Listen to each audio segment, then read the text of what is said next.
12க்கு total mark என்னன்னே தெரியாதவங்க, துண்டு சீட்ட வச்சு படிச்சுக்கிட்டு இருந்தவங்களுக்குலாம் சப்போர்ட் குடுத்தீங்கல்ல, அப்ப எப்படி நீங்க இந்த மாரி ஸ்டோரி போட முடியும்னு தான் எனக்கு தெரியல. ஜெயிச்சுட்டாங்கன்னா ஏத்துக்கோங்க.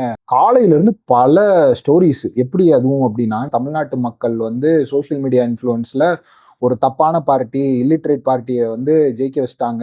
அப்படி இப்படின்னு சொல்லி ஏகப்பட்ட ஹேட்ரட். நான் என்ன கேட்கிறேன் அப்படின்னா, இதுக்கு முன்னாடி இருந்த பார்ட்டியில இருந்தவங்க மட்டும் பயங்கரமா படிச்சவங்களா? படிச்ச தலைவர்கள் அப்படின்னு சொல்லி பார்த்தா ஜெயலலிதா அம்மா, அண்ணாமலைய கூட அவர கூட சொல்லலாம். ஸோ அவங்கலாம் படிச்சவங்க தான். ஈவன் சகாயம் கூட வந்தாரு. அந்த டைம்லலாம் அவர படிச்சவங்க தானே அவங்க. அவங்களுக்கு நீங்க ஓட்டே பண்ணலையே. ஸோ நீங்களும் படிக்காதவங்களுக்கு தானே சப்போர்ட் பண்ணியிருக்கீங்க.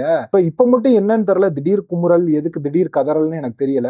டிஎம்கே சப்போர்ட்டர்ஸே நான் பார்த்தேன். சரி டிவிக்கே ஆட்சிக்கு வந்துருச்சு. ஸோ நல்லது பண்ணுங்க அப்படின்னு சொல்லி வெல்விஷரா ஒரு நல்ல ஒரு ஸ்போர்ட்ஸ்மேன்ஷிப்போட அதை ஏத்துக்கிட்டாங்க அந்த டெசிஷனை. அதை விட்டுட்டு மக்கள் வந்து முட்டாளுங்க அதுங்க இதுங்கன்னு என்ன இது என்ன வன்மம் அது?